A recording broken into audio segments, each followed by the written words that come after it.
Hey guys, my name is Ryan Thomas with Failtech, and today I'm going to be comparing the iPhone 6s and the Galaxy S6. The designs are probably the most distinguishable features from both of these devices, with the S6 carrying a glass sandwich design, which I talked about in a previous video about how it almost started the real popular trend for that, and it has metal rails around the outside which are kind of tapered, and everything's really flat, and it fits in your palm quite well, versus the S6, which is a flat back, rounded side, but all aluminium unibody, which makes it very slippery and also very difficult to hold, unless you have something like a case or a skin, which will add grip to it. Both feel good in the hand, however, I think the S6 probably feels a little bit better due to that glass and more premium feeling combination of materials. The displays are fairly different, both being kind of shoehorned into the compact category. We've got the 4.7-inch IPS panel on the iPhone, which is slightly smaller than the QHD AMOLED screen from the 5.1-inch Galaxy S6. The more pixel-dense OLED screen is preferred by most, with much deeper blacks,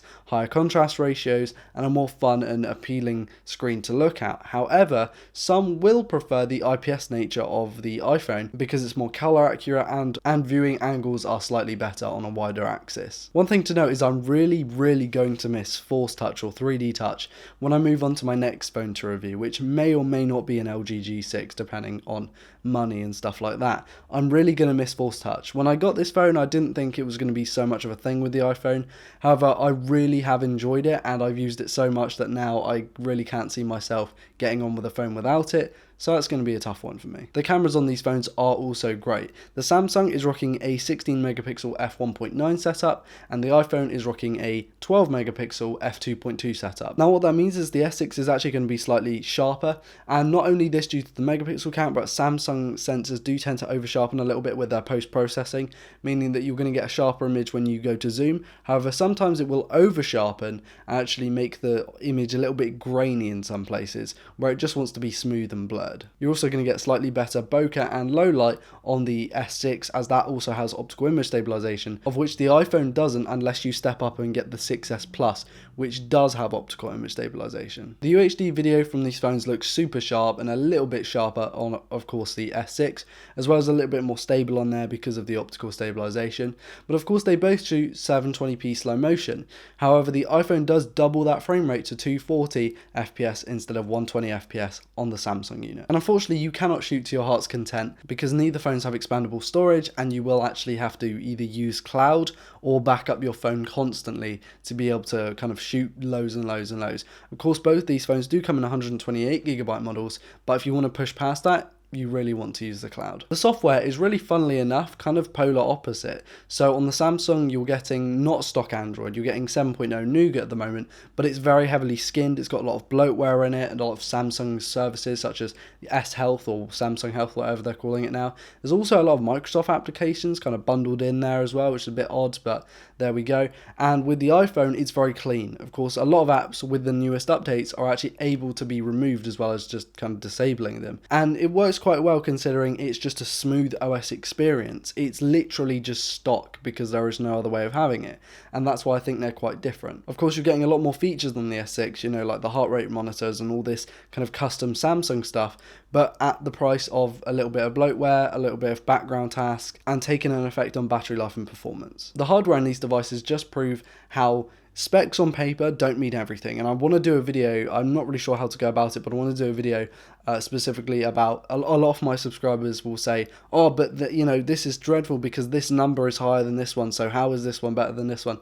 And they really have a go at me for it, when in reality specs really don't mean a lot if your software is good enough. And this kind of is a reflection of that. The iPhone 6s has 2 cores instead of 8 that the S6 has, and produces better single core performance by far, but also very close to multi-core performance with 25% of the cores. Both phones are going to be really good, you know, definitely good enough for playing games, watching YouTube videos, doing any kind of multimedia, as well as, you know, your simple texting and messaging applications, and going between a few of them is going to be quite easy. These phones are really good at RAM management for some reason, especially the iPhone, even though it's got 2GB of RAM instead of 3, which the Samsung has. The RAM management is still really good, so switching between apps without stuff refreshing is definitely going to be better than most other phones. The front-facing fingerprint scanners are rapid, just saying, they are really quick. The batteries in these phones are of different sizes. Of course, the iPhone has a 1715 mAh battery, which is quite small, but manages to get me through a full day of use absolutely no problem, with about 4 hours of screen on time.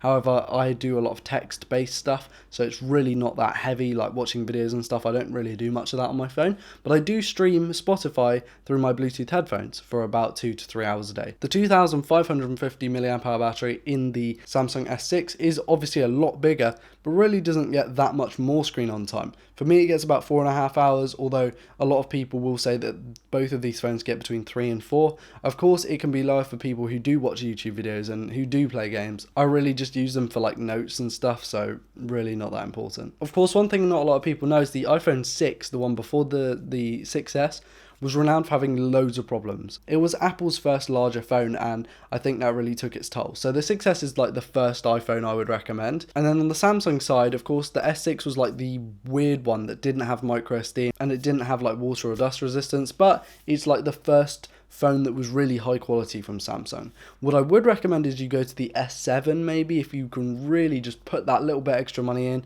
go for the S7 or something like the Note 5. But with the iPhone, I kind of just recommend the iPhone 6S. I just think it's a really solid phone, and of course they both have headphone jacks, so that's perfect. Anyway guys, thank you so much for watching. Really does help me out if you can click that like or dislike button and comment letting me know your thoughts on this entire video. I realise I've got a bit of a lazy eye at the moment. It's because I haven't slept in a little while, so it's kind of playing up.